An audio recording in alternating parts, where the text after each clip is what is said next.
Hello everyone, this is your study guide by NCERT textbook. This is class 7 social science chapter 2 और ये वीडियो है part 2 weather instruments a temperature. Let's remember in your grade 6 science textbooks, आपकी grade 6 की science text book curiosity में आपने अलग अलग तरह के थर्मोमीटर्स को पढ़ा था जो कि यूज होते हैं अलग अलग तरह के टेम्परेचर को मेजर करने के लिए। क्लिनिकल थर्मोमीटर और लेबोरेटरी थर्मोमीटर। आपने टेम्परेचर स्केल्स के बारे में भी पढ़ा, जिनमें से एक है सेल्सियस स्केल और अलग है फ़ारेनहाइट स्केल, मतलब दूसरा है फ़ारेनहाइट स्केल।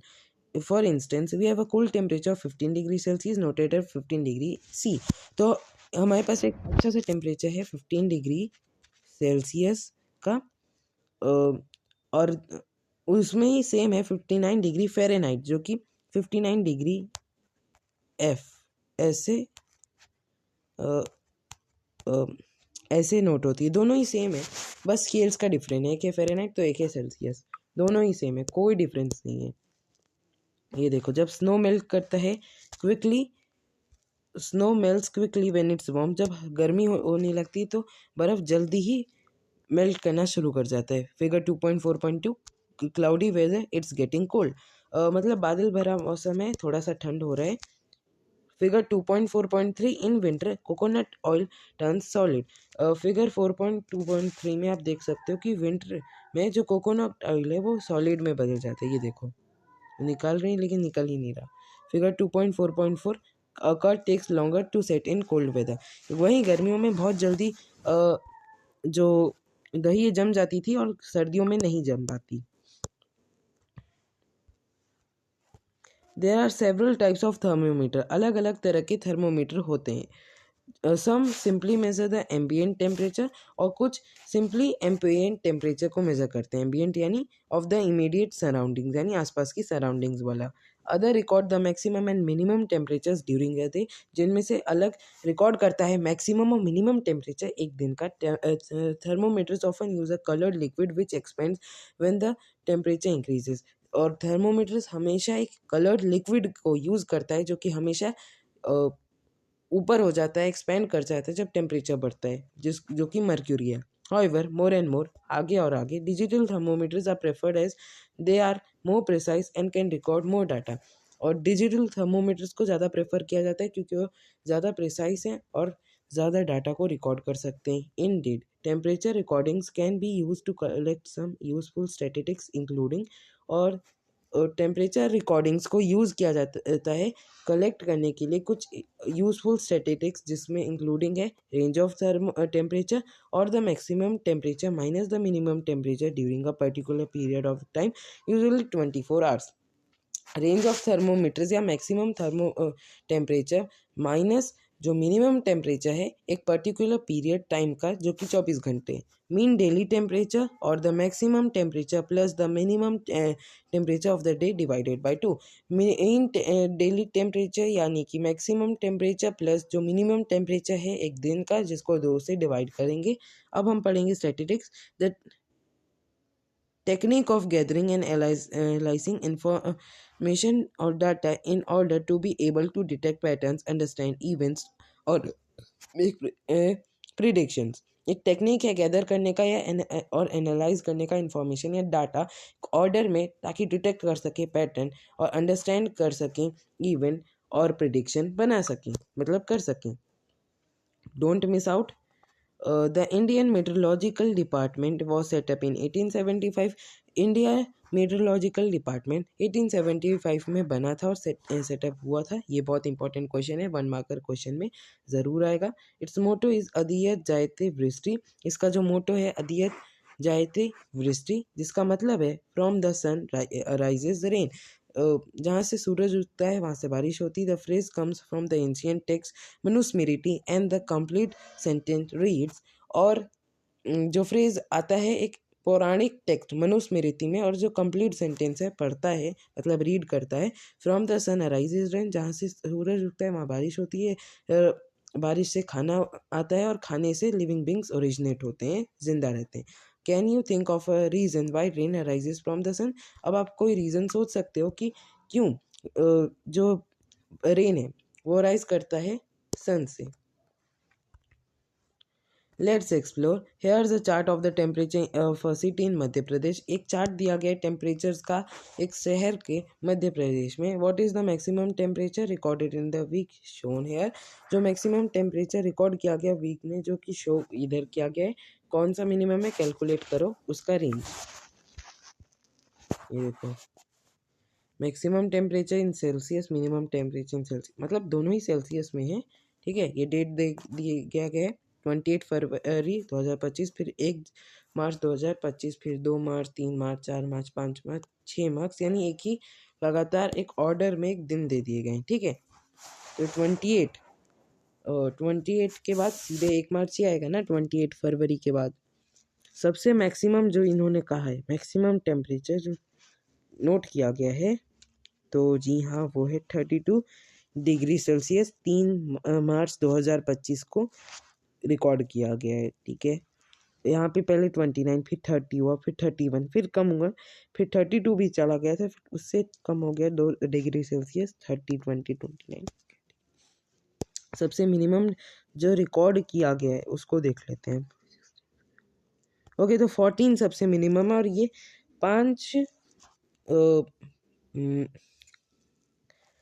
5 मार्च 2025 को रिकॉर्ड किया गया था। अब आप देख सकते हो टेम्परेचर यहाँ का सबसे कम है, 20 किसी में नहीं पकड़ा, यहाँ पकड़ा हुआ है। ठीक है, तो 5 मार्च 2025 को सबसे मिनिमम था, मैक्सिमम 3 मार्च 2025 को था।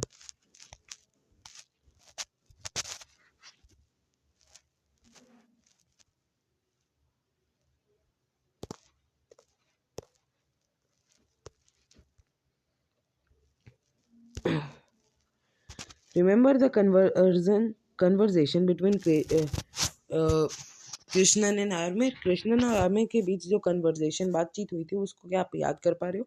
The Krishnan said it was 20 degree Celsius in Chennai and he was feeling a little cold. Krishnan अगर कहता है कि 20 डिग्री सेल्सियस था चेन्नई में, उसको थोड़ा सा हल्का सा, मतलब बहुत ज़्यादा नहीं, ठंडा लगा। He and Aamir would have a measure they could understand.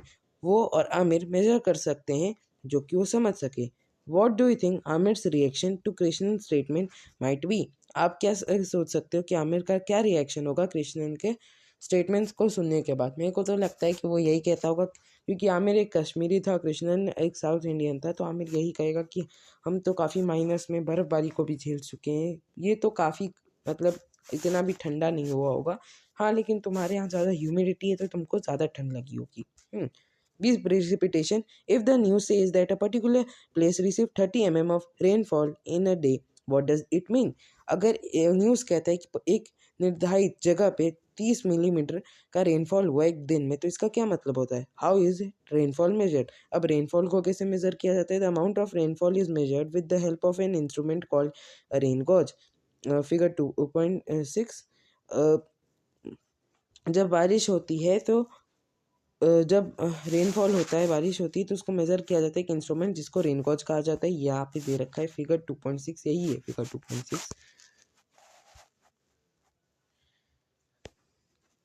अभी यही हम पूरा पढ़ लेते हैं, ये अच्छे से हम देखेंगे इसको पढ़ने के बाद। व्हेन इट रेन्स, जब बारिश होती है, the water falls into funnel and is collected into cylinder. ये जो फनल होता है, यानी कि कुछ ऐसे शेप का ये जो फनल होता है, उसमें बारिश का पानी गिरता है और वो एक सिलेंडर में फर्दर कलेक्ट होता है। A scale is attach to the cylinder to measure the depth of the rain water collected.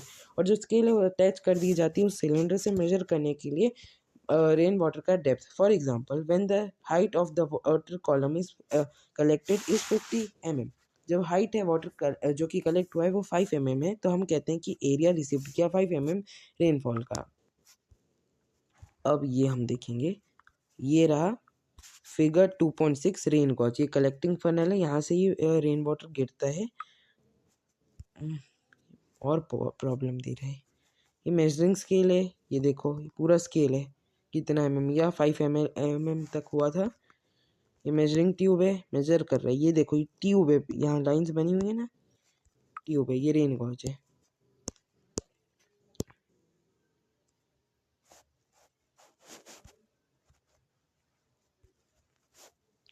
Let's explore make a rain gauge as shown in diagram अब आपको एक रेन गॉज बनाना है जैसे कि diagram में दिखाया गया था। Place the rain gauge in an open area, आपको एक रेन गॉज को एक ओपन एरिया, खुले एरिया में रख देना है। अवे फ्रॉम ऑब्जेक्ट्स दैट में ऑब्स्ट्रक्ट रेन, और उन ऑब्जेक्ट से दूर रखना है जो कि रेन को ऑब्स्ट्रक्ट करे, यानी कि बारिश का पानी उस फनल में, उस सिलेंडर में, उस रेन गॉज में गिरने से पहले अपने आप गिरा लें, अपने ऊपर गिरा लें। तो उनसे दूर रखना है, उनको हटा दो या उनको दूर रख दो।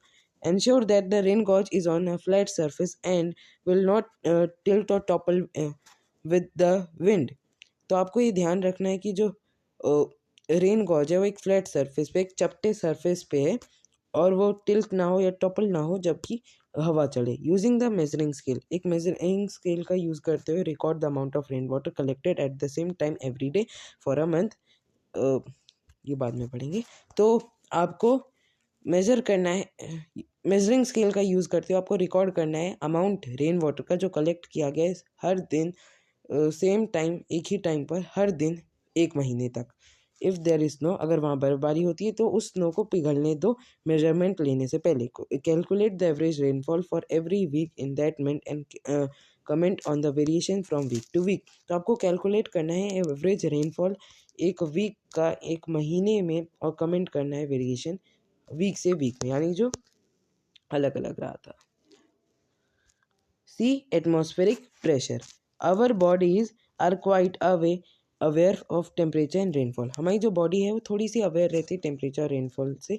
But you may also have experience that the weather sometimes feels heavy. पर आपने कई बार ऐसा ज़रूर फील किया होगा कि वेदर है कई बार हैवी फील करते हैं। जैसे कई किसी दिन ज़्यादा गर्मी तो हमें ज़्यादा गर्मी लगती, किसी दिन ज़्यादा ठंड है तो हमें ज़्यादा ठंड लगेगी, है ना। एज बिफोर ए थंडरस्टॉर्म, एक थंडरस्टॉर्म से पहले। This is related to atmospheric pressure, ये एटमॉस्फेरिक प्रेशर से रिलेटेड है, which is pressure exerted by the weight of the air above and around us. और ये रिलेट किया जाता है एटमॉस्फेरिक प्रेशर से, और जो कि प्रेशर है एक्सर्ट किया जाता है वेट हवा का हमारे ऊपर और हमारे आसपास। The atmospheric pressure is higher near the sea coast and lower as we go higher up into the mountains. जो एटमॉस्फेरिक प्रेशर सबसे ज़्यादा हाईएस्ट होता है सी कोस्ट के पास, और लोअर होता है जैसे जैसे कि हम ऊंचाई पे माउंटेन्स के ऊपर तक जाते जाएंगे। When you climb a mountain, जब आप एक पहाड़ को चढ़ोगे, there gets thinner and in plain and then in play below. जैसे कि आप पहाड़ चढ़ते जाओगे जो हवा है वो पतली होती जाएगी as compare to plains. As a result the air pressure is lower and there is less oxygen available for our lungs. और एक रिजल्ट के तौर पर जो हवा का एयर प्रेशर है वो कम होता जाता है और लेस ऑक्सीजन होती है अवेलेबल, जो कि हमारे लंग्स के लिए इतनी अच्छी नहीं, मतलब इतना पर्याप्त नहीं होता जिससे हम सांस ले सकें। With less oxygen getting into our your blood your body has to work harder and to keep you moving. तो कम ऑक्सीजन मिलने से आपकी ब्लड में कम ऑक्सीजन पहुंचेगी, जिसकी वजह से आपकी शरीर को ज़्यादा मेहनत करनी पड़ेगी जिससे आप ऊपर चढ़ सको। That's why people sometimes feel breathless, dizzy और टायर्ड एट हाई ऑल्टीट्यूड। जिसकी वजह से लोग कई बार ऐसा सांस लेने में दिक्कत को फाइंड करते हैं और जल्दी थक जाते हैं हाई एल्टीट्यूड्स पर, मतलब ऊंचाई पर। ये देखो यहाँ दिखा रखा है, ये थोड़ा सा ऊंचाई पे खड़ी है और ये हाई प्रेशर एरिया है, वार्मर एरिया है नीचे की ओर। देखो ये कूलर एरिया है, लो प्रेशर है, लेकिन यहाँ सांस मतलब ऑक्सीजन कम है, ऑक्सीजन कितनी ज़्यादा है, figure 2.7।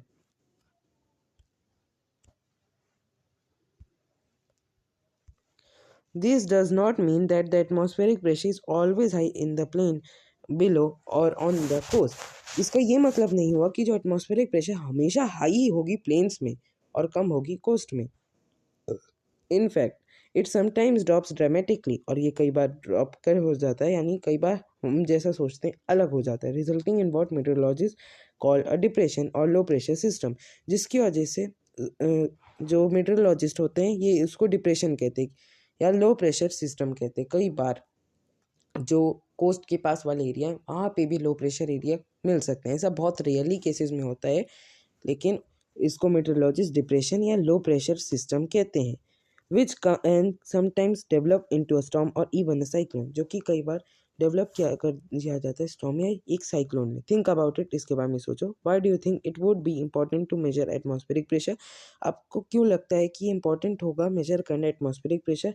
Who are the people most likely to use such measurement? ऐसे कौन से लोग होते होंगे जिनको इन मेजरमेंट्स की ज़रूरत पड़ती होगी?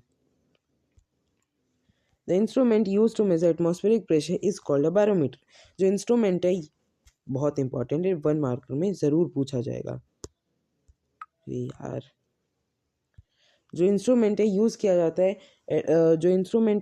जाता है एटमॉस्फेरिक प्रेशर को मेजर करने के लिए, उसको बैरोमीटर कहते हैं। बहुत इंपॉर्टेंट है, 1 मार्कर में पक्का पूछेगा।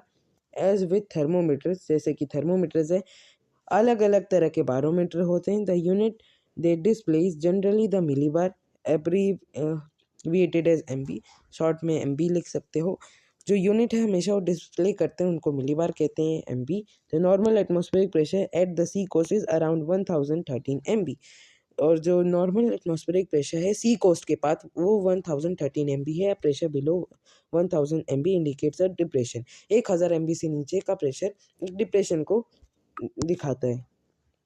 ये पढ़ लेते हैं। Acclimatise, adjust to a new climate और अ न्यू कंडीशन। नए क्लाइमेट या नए कंडीशन में एडजस्ट होना जाना। Think about it. हाँ, think about it. People who journey to places at a high altitude are advised to make pause on the way to allow the body to acclimatize.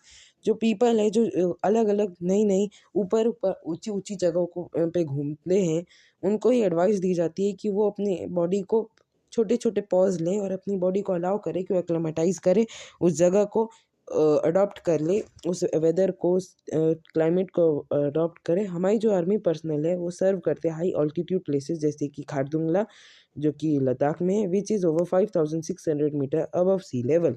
तो ये जान के बड़ी ही आपको हैरानी होगी कि जो हमारे आर्मी की जो जवान होते हैं वो इतनी ऊंचाई तक, ऊंची ऊंची प्लेसेस में, खारदुंगला जैसे कि लद्दाख जैसी जगह में काम करते हैं 5600 मीटर सी लेवल के ऊपर। ये बहुत हार्ड है इमेजिन करना कि वो कैसे रहते होंगे और कैसे काम करते होंगे इतनी कम ऑक्सीजन लेवल में। जो एटमॉस्फेरिक प्रेशर है वहाँ बहुत कम 650 मिली बार्स होती हैं, जो कि 1000 मिली बार से तो कम ही है ना, 1000 मिली बार से कम ही है कि नहीं? ये कम ही है और इसको डिप्रेशन कहा जाता है।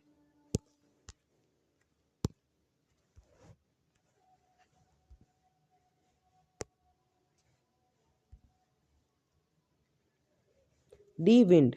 Wind is the movement of air from areas of high pressure to areas of low pressure. Wind एक मूवमेंट है हवा का हाई प्रेशर एरिया से लो प्रेशर एरिया के बीच। Speed and direction are 2 important factors when we describe the wind. Speed और direction बहुत ही 2 इंपॉर्टेंट फैक्टर्स हैं जब हम बात करते हैं विंड की। थिंक अबाउट इट, इसके बारे में सोचो। Have you seen seeds like these flying in the wind? आपने कभी जो बीज होते हैं ना हवा में उड़ते रहते हैं, आपने कभी उनको देखा है? देखा ही होगा। What would happen to the seeds if there was no wind?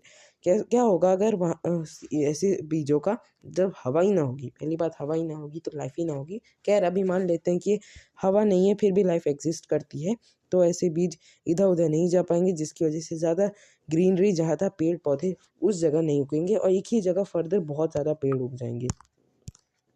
ये देखो,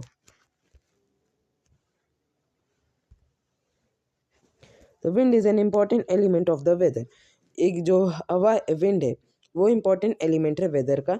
direction and speed help in weather forecast. इसका जो डायरेक्शन और स्पीड है मदद करते हैं वेदर फोरकास्ट में। Besides air pilots and sailors need to be aware of wind data. इसके बजाय जो हवा में पायलट है, प्लेन उड़ाते हैं, सेलर्स जो सेलिंग करते हैं, शिप्स पे काम करते हैं, उनको अवेयर रहना पड़ता है विंड डाटा के ऊपर, क्योंकि जो विंड है वो बहुत इन्फ्लुएंस डालती है फ्लाइंग करने में या सेलिंग करने में।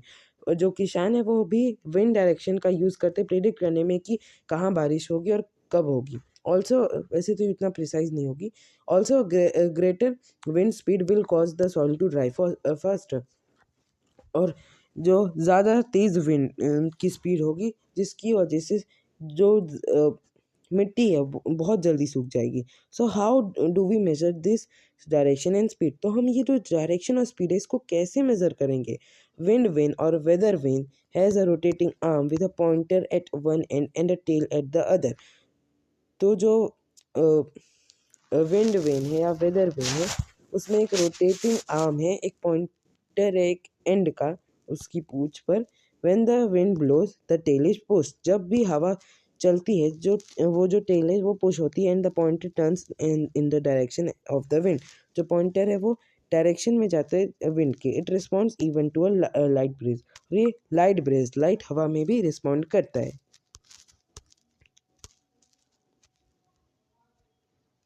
ये देखो फिगर 2.10 लेफ्ट, ये है लेफ्ट, ये है right. Weather vane on the tarmac, ये पहले लेफ्ट की बात कर लेते हैं। ये वेदर वेरमेंटेड टैरमैक पे राइट एनीमोमीटर, राइट पे एक एनीमोमीटर है। This wind vane on the tarmac is called a wind sock. ये जो विंड वेन है टैरमैक का यहाँ वाला उसको विंड सॉक कहते हैं। It gives pilots an indication of the direction of the wind during take off and landing. और ये पायलट को एक इंडिकेशन देता है किस डायरेक्शन में हवा बह रही है टेक ऑफ और लैंडिंग के समय। Similar socks are used in industries that release ash और गैसेस। और यही इसी तरह के सॉक्स यूज़ किए जाते हैं इंडस्ट्रीज में जो रिलीज करते हैं धुआं।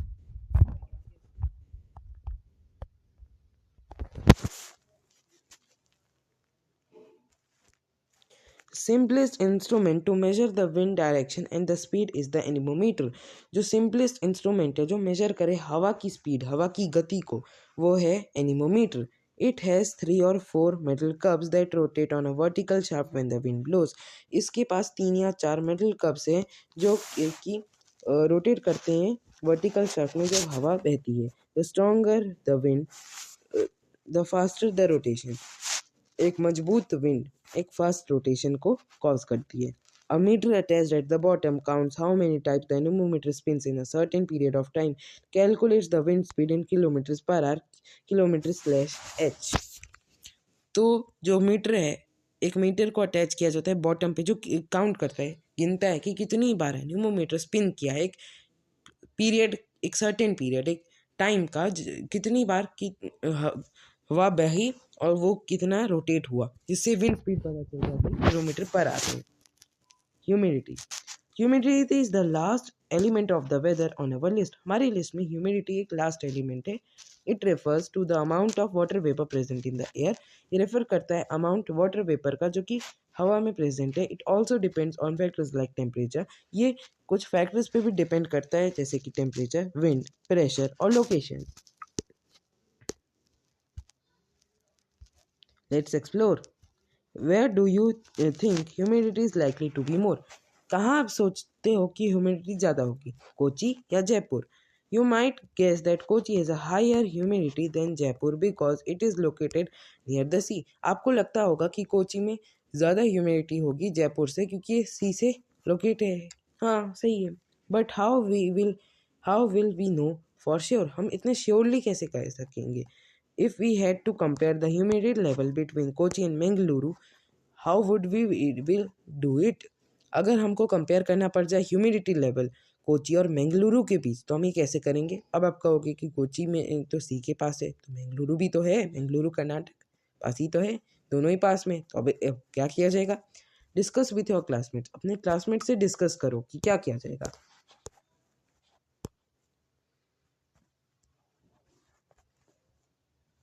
We can answer these questions more precisely by learning how to measure humidity। हम आंसर कर सकते हैं ऐसे ही कुछ क्वेश्चंस को ज़्यादा प्रिसाइसली, ज़्यादा एक्यूरेटली कि कैसे ह्यूमिडिटी को मेजर करें। बिफोर वी मूव फॉरवर्ड, जैसे कि हम आगे बढ़े, we need to remember our science lesson from grade 6 about the states of water. हमें जानना पड़ेगा साइंस का लेसन ग्रेड 6 का स्टेट्स ऑफ वाटर पे। This will help us to understand how humidity is measured. ये हमें मदद करेगा कि ह्यूमिडिटी कैसे मेजर की जाती है। लेट्स रिमेंबर, चलो याद करें। When water evaporates it causes a cooling effect. जब वाटर इवेपोरेट होता है ये कूलिंग इफेक्ट कॉज करता है। If the amount of water in the air is already high, more और ह्यूमिडिटी, जब वाटर वेपर अमाउंट वाटर का हवा में ज़्यादा होगा ज़्यादा ह्यूमिडिटी होगी वाटर इवेपोरेट स्लोली। जो वाटर है वो बहुत धीमे इवेपोरेट करेगा, यानी बहुत धीमे सुखाएगा। That is typically the cause on a rainy day, जो कि एक बहुत ही टाइपिकल कॉज है रेनी डे में। आपने नोटिस किया होगा कि रेनी डे में कपड़े जल्दी सूखते नहीं, नॉर्मल दिनों में सूख जाते होंगे, रेनी डे में नहीं सूखते, क्योंकि पहले ही पानी का जो वाटर वेपर है पानी में कितने ज़्यादा हैं, तो और कैसे पानी को सुखाएगा, टाइम लगाएगा ना, इसीलिए।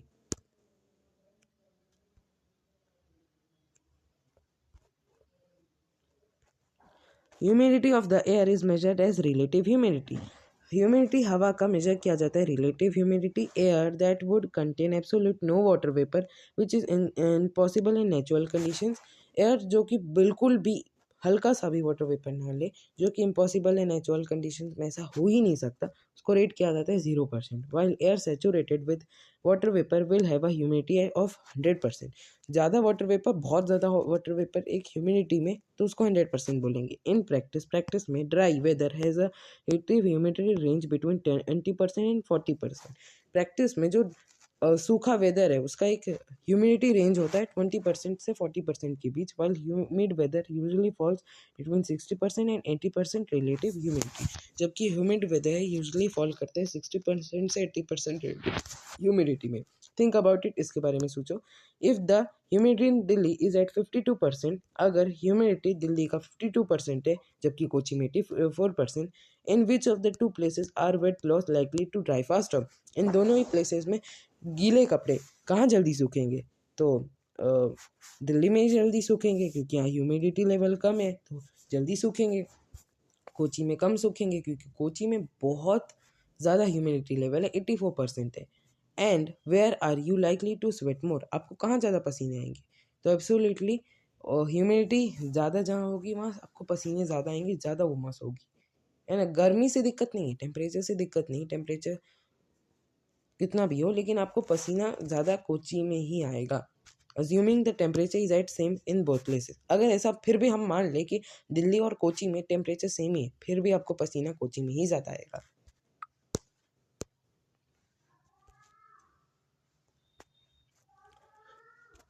But how do we measure such numbers, पर हम ऐसे नंबर्स को कैसे मेजर करते हैं। This is done through an instrument called hygrometer, और इसको किया जाता है एक अलग तरह के इंस्ट्रूमेंट जिसको कहते हैं hygrometer. Again there are several types of hygrometers depending on the principle they are based on.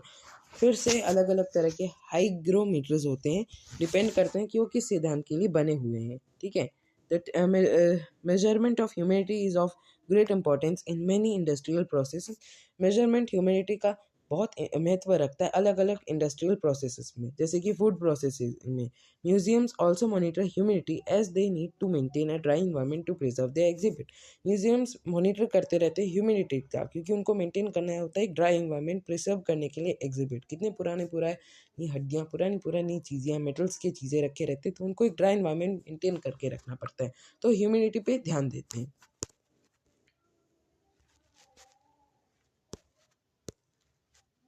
Okay